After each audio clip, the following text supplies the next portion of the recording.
तो middle east में बढ़ता तनाव अब जमीन और आसमान से निकलकर समंदर की गहराइयों तक जा पहुंचा है। नमस्कार, मैं हूं नीलू। और ऐसा मैं क्यों कह रही हूं? क्योंकि अब जो दूसरे चरण में युद्ध अगर प्रवेश करता है तो फिर किस तरह की तैयारी किन किन देशों की है और इससे कितना नुकसान किस तरह से होगा, सिर्फ मिडिल ईस्ट को ही नहीं बल्कि पूरी दुनिया को, ये आज बताने की कोशिश करूंगी। तो ईरान की ओर से भी एक ऐसी चीज को निशाना बनाने के संकेत मिल रहे हैं जो वैश्विक डिजिटल अर्थव्यवस्था की रीढ़ मानी जाती है। मिडिल ईस्ट में चल रहा है खींचतान अब केवल मिसाइलों और टैंकों तक सीमित नहीं रह गया है, बल्कि ये एक ऐसी अदृश्य जंग की तरफ आगे बढ़ रहा है जो आपकी उंगलियों पर थिरकने वाले इंटरनेट को पल भर में खामोश कर सकती है। ईरान से जुड़ी सुरक्षा एजेंसियों और मीडिया के हालिया संकेतों ने दुनिया की नींद उड़ाकर रख दी है। खबर है कि ईरान अब समंदर के नीचे बिछी इंटरनेट केबल्स को निशाना बना सकता है, जिस पर पूरी दुनिया का डिजिटल ढांचा टिका हुआ है। अभी तक युद्ध की चर्चा तेल और कुओं और जहाजों पर कब्जे तक सीमित थी, जो हमने देखा पीछे कि किस तरह से लड़ाई हुई, और अब भी उसी पर है। लेकिन कहा जा रहा है कि अगर ये यहां से युद्ध आगे बढ़ता है तो बात फिर डिजिटल एरा और डिजिटल युग तक पहुंच जाएगी। तो डेटा वॉर, अब बात यहां तक पहुंच गई है। क्या है ये डेटा वॉर, आपको बताते हैं, और किस तरह का खतरा पूरी दुनिया को लेकर इसे बना हुआ है। ईरान की रिवोल्यूशनरी गार्ड यानी IRGC से जुड़े मीडिया ने हाल ही में पर्शियन गल्फ और हॉर्मुज स्ट्रेट के नीचे मौजूद केबल नेटवर्क को हाईलाइट किया है, और इसका सीधा संदेश है कि अगर तनाव बढ़ा, आप सुनिए, कि अगर तनाव बढ़ा, जिस तरह से ट्रंप लगातार ईरान को धमकी दे रहे हैं, बातचीत नहीं कर रहे हैं, घेरेबंदी कर रहे हैं, तो कहा यह जा रहा है कि अगर तनाव बढ़ता है तो फिर ईरान का अगला निशाना ये अंडर सी केबल हो सकता है।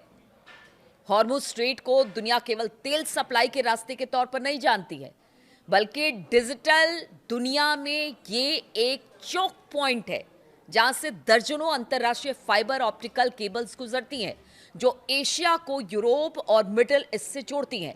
ये खाड़ी देश जैसे कि UAE हो गया, सऊदी अरब हो गया, कतर की जो इंटरनेट लाइफलाइन है, अगर यहां केबल्स को नुकसान पहुंचता है तो केवल एक देश नहीं बल्कि आधी दुनिया का इंटरनेट ब्लैकआउट हो जा सकता है, यानी खत्म हो सकता है, खराब हो सकता है।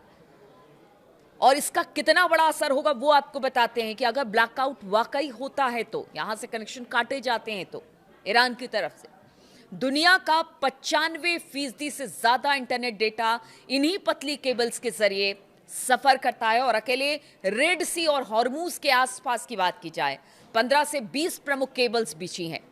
एक साथ कई केबल्स कटने पर इंटरनेट की रफ्तार सुस्त पड़ जाएगी। बैंकिंग जो है या फिर क्लाउड सर्विसेज जो है, ऑनलाइन पेमेंट यानी UPI जो आप और हम करते हैं, वीडियो स्ट्रीमिंग जितनी है, वो सब ठप हो सकती है। देखिए, अगर फाइबर ऑप्टिकल केबल्स नष्ट किया गया तो समंदर की गहराई में केवल ठीक करना कोई आसान काम नहीं होगा। अगर वाकई से ईरान डैमेज करता है या करने की कोशिश करता है तो उसको ठीक भी तुरंत नहीं किया जा सकता है। आप सोचिए, जहां पर पूरी दुनिया इसी इंटरनेट और के भरोसे चल रही है, बैंकिंग व्यवस्था से लेकर बाकी सब, जिस तरह से मैंने आपको बताया, अगर वही कट हो जाए, थोड़ी देर के लिए कट होता है तो लगता है कि जैसे दुनिया ही समाप्त हो गई।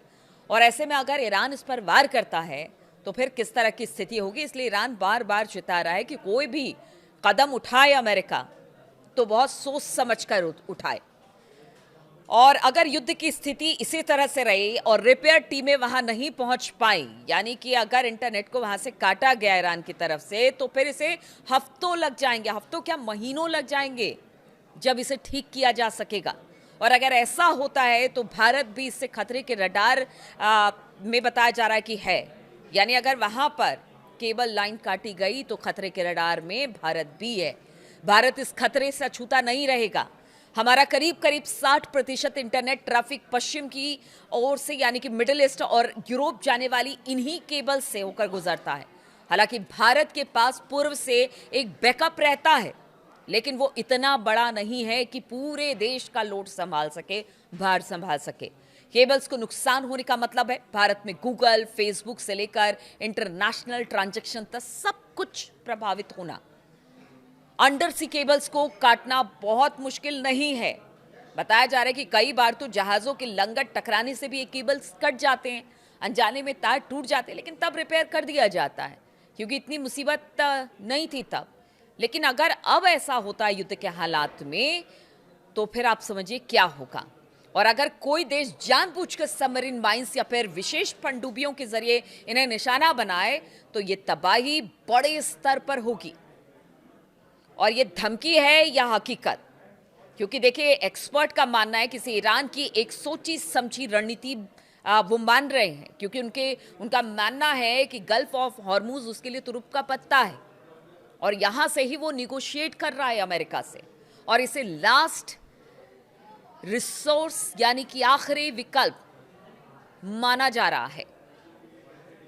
तो इसे आखिरी विकल्प के तौर पर ही माना जा रहा है क्योंकि केबल कटने पर खुद ईरान का इंटरनेट भी प्रभावित होगा और ये ईरान जानता है। लेकिन जिस तरह से मिडिल ईस्ट के हालात बदल रहे हैं, डेटा वॉर की ये धमकी अब कोरी कल्पना नहीं लगती है। और आज की दुनिया में जमीन और तेल के से ज्यादा डेटा पर टिकी हुई है। अगर यहां कुछ भी होता है तो फिर इसका सीधा झटका आपके स्मार्टफोन से लेकर देश की पूरी अर्थव्यवस्था तक महसूस किया जाएगा। इसलिए कहा यह जा रहा है कि तेल पर तो लड़ाई हो रही है, जमीन को लेकर लड़ाई हो रही है, वेपन्स को लेकर लड़ाई हो रही है, लेकिन अगर ये लड़ाई आगे बढ़ती है तो फिर ये एक डिजिटल वॉर तक जाएगी जो कि पूरी दुनिया के लिए एक बड़ा संकट खड़ा कर देगी। और इसी वजह से तमाम बड़े मुल्क हैं, चाहे वो रूस हो या फिर चीन हो या भारत हो या ऐसे ही जो यूरोपियन देश है, सब यही कह रहे हैं कि बातचीत ही इसका अंतिम विकल्प है। वरना जो ब्लैकआउट आएगा, जो ईरान धमकी दे रहा है और ईरान की मीडिया में इस बात को कहा जा रहा है कि अगर इन सारे केबल्स को काटा जाएगा, खास तौर पर अरब देश जो तेजी से जहां पर ग्रोथ हुआ, जहां डेवलपमेंट हुआ, वहां पर आप समझिए कितनी बड़ी मुसीबत आएगी। और इस मुसीबत से कह सकते हैं कि कई देश प्रभावित होंगे। इसलिए इससे बचने का तरीका यही है इस तरह से, और ये वॉर आगे बढ़े, बातचीत इसका विकल्प है। लेकिन ट्रंप की नीयत बातचीत की तो नहीं लगती है और यही बात ईरान का कहना है। चलिए, अब ऐसा ना हो, किसी तरह का कोई डिजिटल वॉर ना हो, ब्लैकआउट ना हो, ये सब यही मना रहे हैं। वॉर भी रुक जाए, स्थिति भी सामान्य हो जाए, लेकिन क्या स्थिति को देखकर ऐसा लगता है? सवाल सबसे बड़ा यही है। बहुत बहुत शुक्रिया मेरे साथ इस वीडियो में शामिल होने के लिए।